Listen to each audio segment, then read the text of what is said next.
문재인 대통령은 북한의 6차 핵실험과 관련해서 국가안전보장회의 NSC 전체 회의를 긴급 조지했습니다. 네, 문 대통령은 북한에 대한 최고의 강력한 응징 방안을 지시했습니다. 성승환 기자입니다.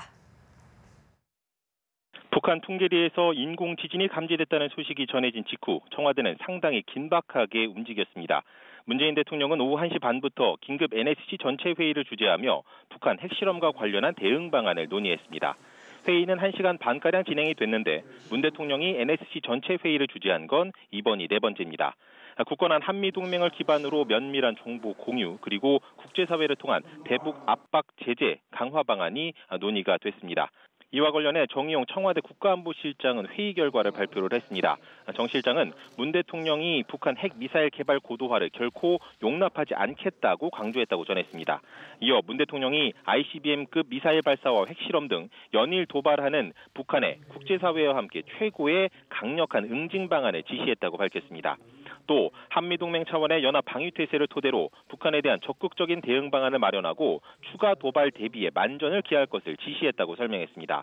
특히 북핵시설과 미사일을 무력화시킬 우리군의 타격 능력을 과시하고 동맹 차원에서 미국이 보유한 가장 강력한 전략자산 전개 방안을 협의했다고 밝혔습니다.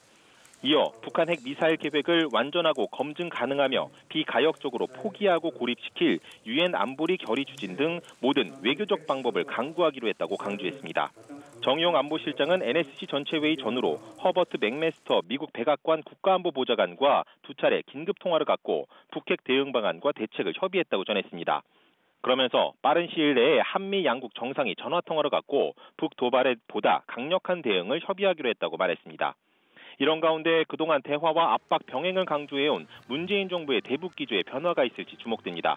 특히 북한이 중대 발표를 통해 ICBM 장착용 수소폭탄 실험에 성공했다고 밝힌 부분에 관심이 모아집니다. 앞서 문 대통령은 취임 100일 기자회견에서 핵탄두를 ICBM에 탑재하는 것을 레드라인으로 규정한 바 있습니다.